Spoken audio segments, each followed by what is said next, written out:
Hi Chengala മുത്തുമണികളെ, ഞാൻ ചന്തക്കുന്ന് വഴി ഇതേമാതിരി നിലമ്പൂർ ചന്തക്കുന്ന് വഴി ഞാൻ എൻ്റെ ഫാമിലിയായിട്ട് ഇങ്ങനെ ഒരു ട്രിപ്പ് പോകുകയായിരുന്നു. ആ പോണ വഴിക്കാണ് നമ്മളെ ചന്തക്കുന്നുമ്മ നമ്മളെ ബോച്ചൻ്റെ വണ്ടി കണ്ടു കേട്ടാ.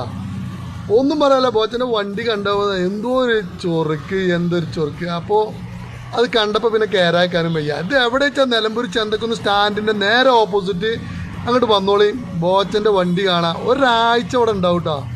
ഇതിൻ്റെ ഉള്ളിൽ കണ്ട് കയറി നോക്കിയാലും എന്താ വെച്ചാൽ നല്ല ലുക്കാ. കാരണം ഈ ചൂടത്തിൻ്റെ ഉള്ളിൽ വിറക്കും ഇങ്ങനെ, അമ്മാതിരി തണുപ്പും ഒക്കെ ഉണ്ട് കേട്ടോ.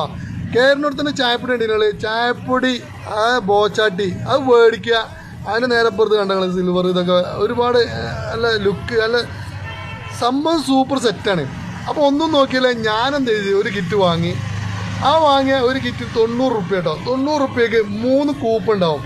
പറയാൻ പറ്റില്ല, നാളത്തെ കോടീശ്വരനേക്കാരം. ചായ കുടിക്കൂ, കോടീശ്വരന്മാരാകൂ എന്നാണ് ബോച്ച നമ്മൾ പറഞ്ഞത്.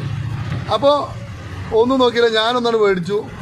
അപ്പോൾ എല്ലാവരും വന്നോളിയും, ഒരാഴ്ച ചന്തക്കുന്നുമ്മ ഇതേ സ്പോട്ടിൽ ഉണ്ടാവും എന്നാണ് പറഞ്ഞ്. വണ്ടി എങ്ങനെയുണ്ട് ബോച്ച? ഒന്നും പറയല്ല, ബോച്ച നമ്മളെ ചങ്കാണ്, ചങ്കിടിപ്പാട്ടോ. വണ്ടി ലുക്ക് മാസല്ലേ. അപ്പോൾ വന്നോളി മക്കളെ, ചന്തക്കുന്നുമ്മക്ക് മേടിച്ചോളിയും ചായപ്പൊടി. നാളത്തെ കോടീശ്വരന്മാർ നിങ്ങളാവും. ഓക്കെ.